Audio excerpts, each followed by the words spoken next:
با مقصد اجرای دستور و سپارش‌های پرزیدنت جمهوری تاجیکستان جهت دستگیری و بلندبرداشتن روحیه معنوی سربازان و بخشیده به جشن‌های مبارک ماه نوامبر راهبران و مدیران بخش و شعبه‌های دستگاه رئیس ناحیه واسه با کمانداتورای سرحدی فرخور اتریادی سرحدی همدانی قسم حربی 0307 با عیادت سربازان با دستاویز ادانه آمدند.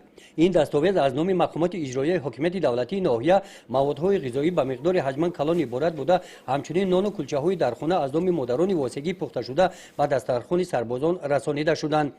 در این قسم حربی سربازان از همه شهر و ناحیه‌های جمهوری خدمت وطن مدار و صافدلانه ادا می‌نمایند. در این سفر نمایندگان مقامات اجرایی حکومت دولتی ناحیه با سربازان هم صحبت شدند.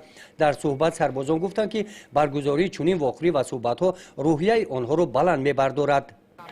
طول یک سال و 8 ماه است که در قوای مسلح جمهوری تاجیکستان خدمت وطن دوست خود را و خدمت مادران خود را به پیش برده شدم و من از این خدمت خیلی یک چیزهای خوبی را یاد گرفته به خانه میروم و یک آداب دیگری مردانگی را از این خدمت در زندگی خود گرفته به خانه میروم و به جوانان تاجیکستان گفتنی هستم که عقل خود را به سر دار، 2 سال خود را خوب دار، خدمت بکن تو مرزبان، سرحد خود نگهبان، گر کس جوان مرد باشد بر خدمت تیار باشد. در 7 ماه تمام نازک‌های زندگی را من در این خدمت آموختم. مردانگی را از جمله مردانگی را در این خدمت آموختم، دلیری شجاعی در خدمت آموختم. ادامه چوربینی عیادت با اشتراک هیئت شخصی قسم حربی دایر گردید.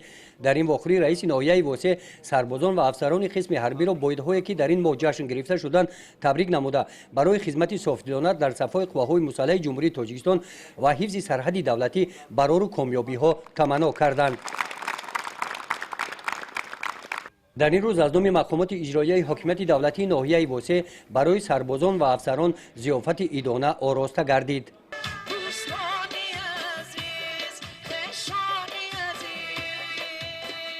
در قسمت فرهنگی چوربینی هنرمندان فیلارمونیای مردمی به نام قربانعلی رحمانوف برای سربازان و افسران این قسم حربی برنامه رنگین کنسرتی نمایش دادند. گزارش خواجه نظریف خدای نظر ظهوروف از ناحیه واسه برای برنامه اطلاعاتی نوید